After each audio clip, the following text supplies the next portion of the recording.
Hello friends, welcome to law excellence IAS academy. మనకు జనవరి 8వ తారీఖున సుప్రీంకోర్టు సంచలన తీర్పు ఇవ్వడం జరిగింది. ఈ బిల్కిస్ బాను కేస్ అనేది మనకు 2002 నుండి ఇప్పుడు వరకు కూడా ఈ కేసు అనేది ఒక సంచలనమైనటువంటి కేసు. ఈ బిల్కిస్ బాను కేసుకి గోద్రా అల్లర్లకి ఉన్నటువంటి లింక్ ఏంటి?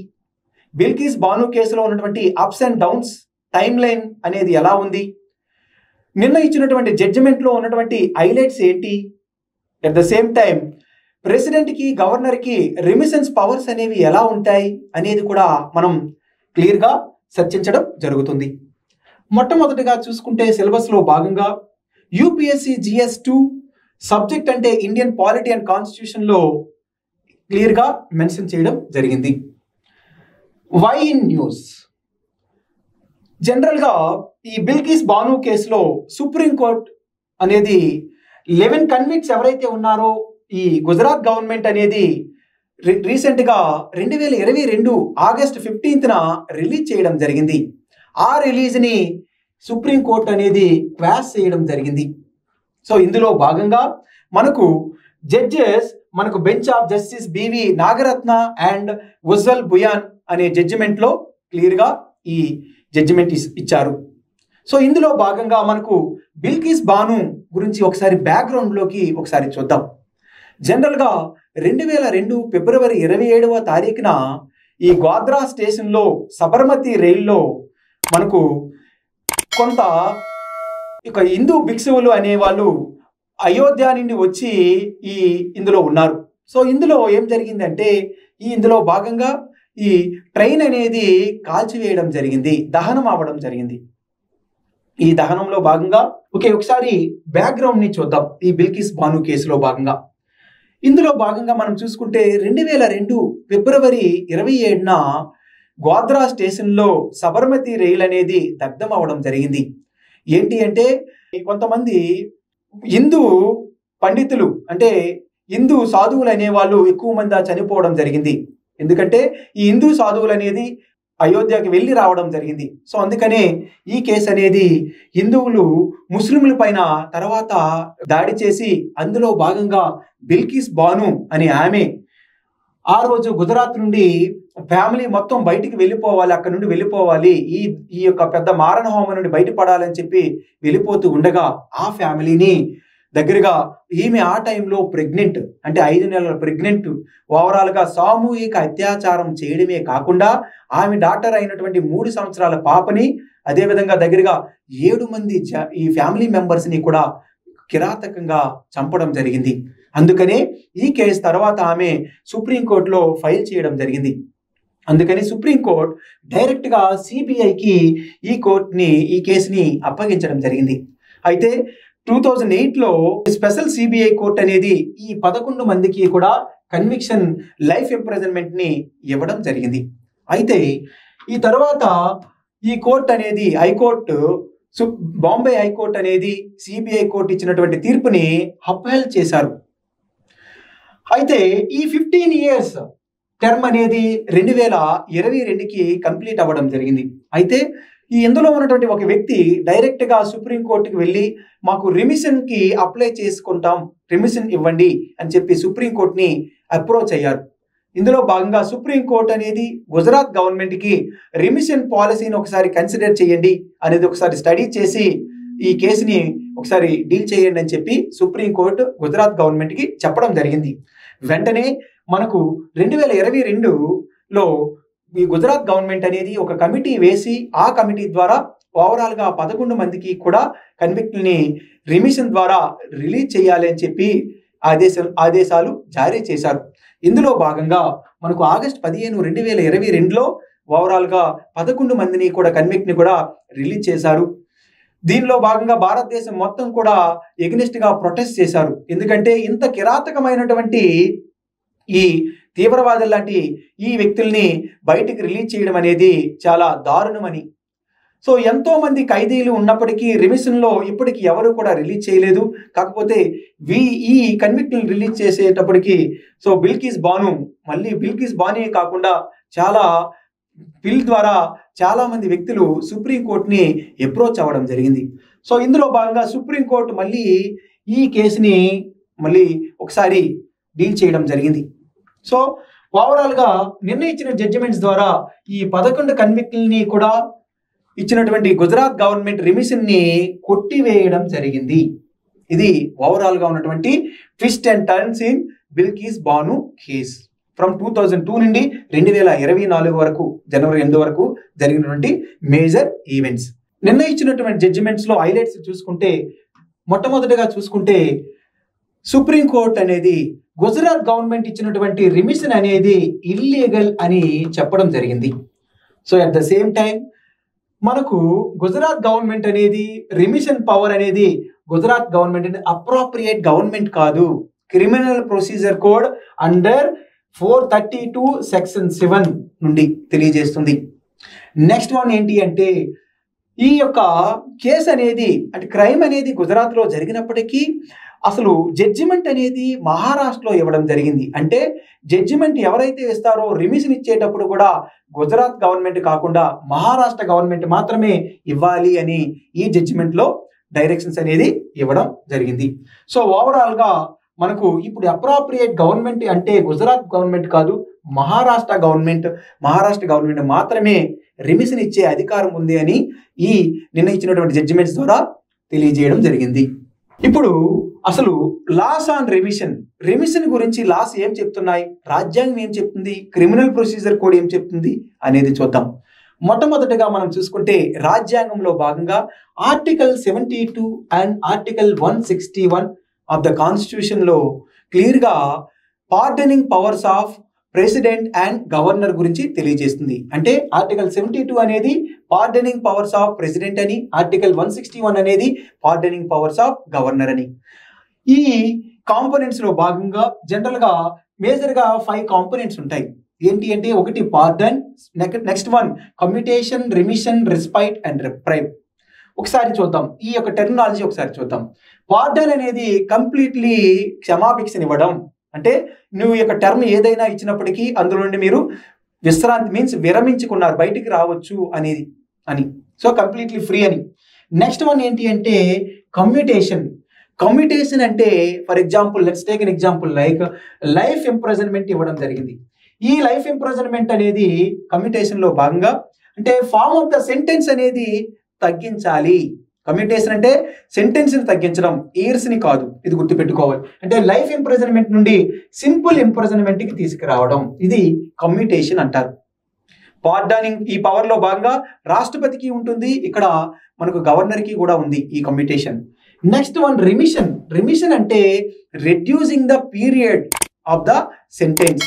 అంతేకాని అంటే ఒక ఫర్ ఎగ్జాంపుల్ లైఫ్ ఇంప్రిజన్మెంట్ లోనే 15 year లైఫ్ ఇంప్రిజన్మెంట్ ఉంది, ఈ 15 years ని 10 years కి తీసుకురావడం, అంటే సంవత్సర కాలాన్ని తగ్గించడం, సెంటెన్స్ అనేది మారదు. అంటే ఇప్పుడు మనం డిస్కషన్ చేస్తున్నది కూడా రిమిషన్ గురించే. ఆల్రెడీ 15 years అయింది, ఇప్పుడు మమ్మల్ని రిలీజ్ చేయండి అని వీళ్ళు సుప్రీంకోర్టుకి అప్రోచ్ అవ్వడం జరిగింది. సో ఇది అంటే క్యారెక్టర్ అనేది మారదు, కాకపోతే టైం పీరియడ్ మాత్రమే మారుతుంది రిమిషన్ లో.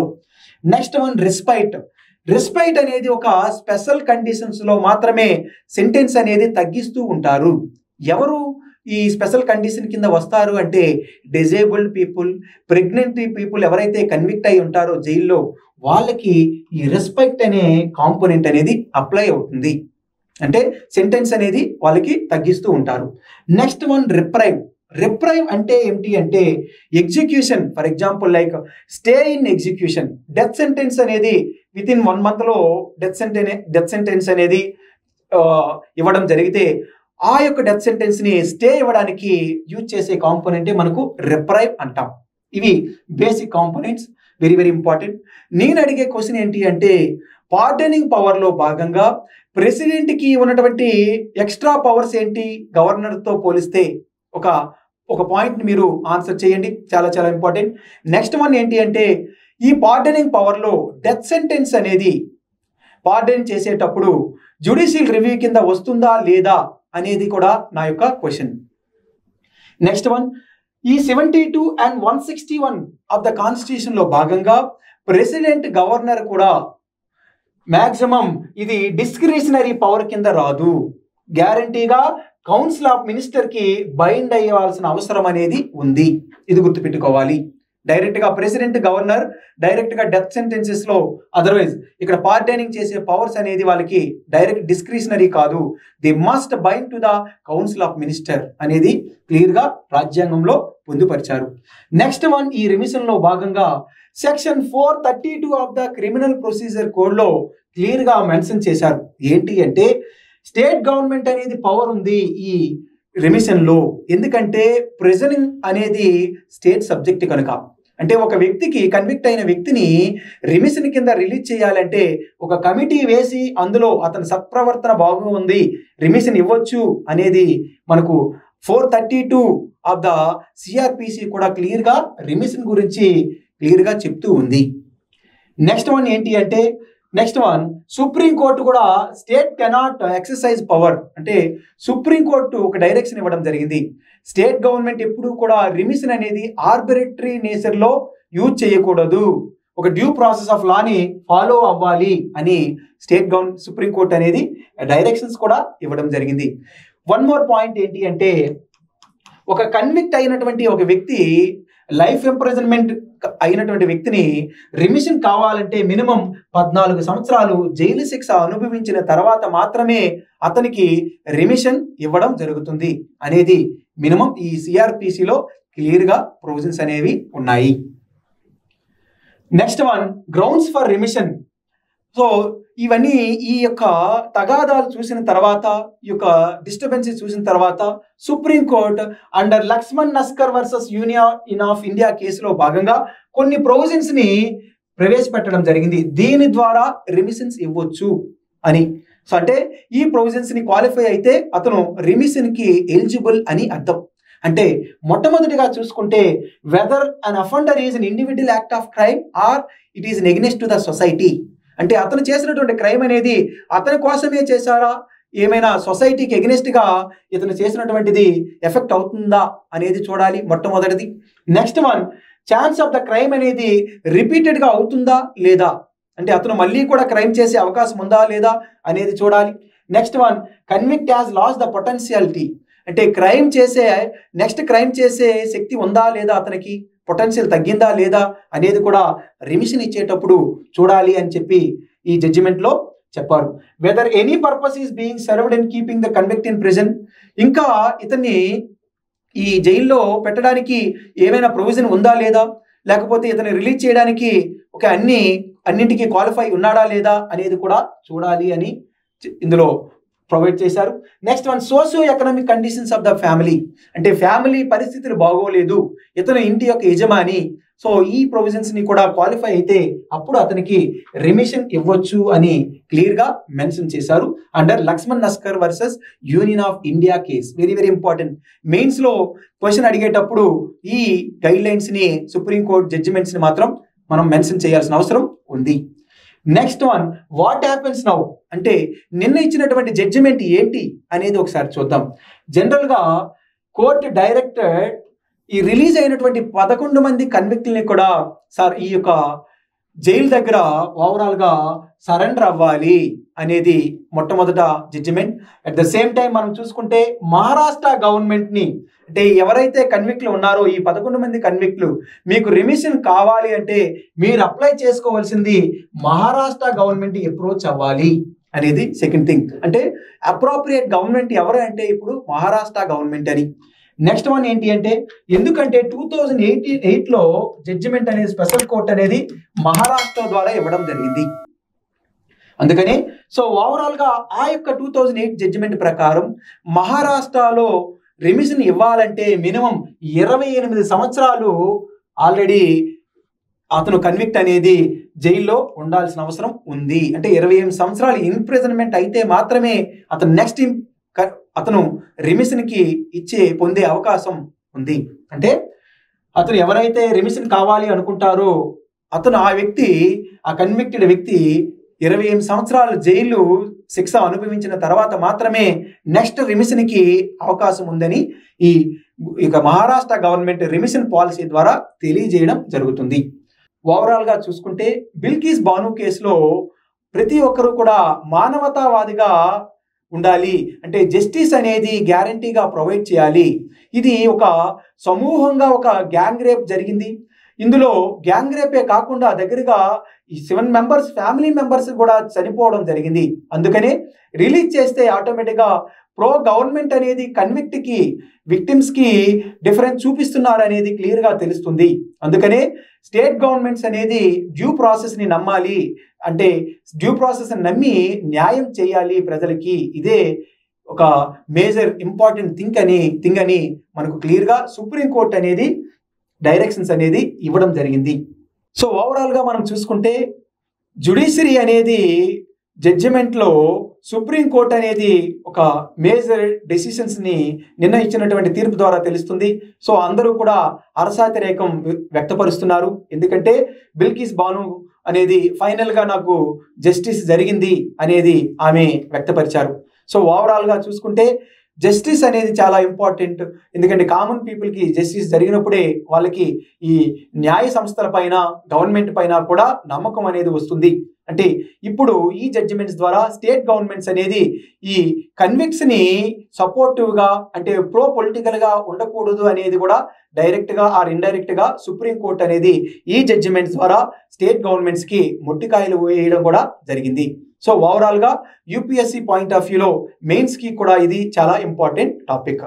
Okay friends, thank you so much.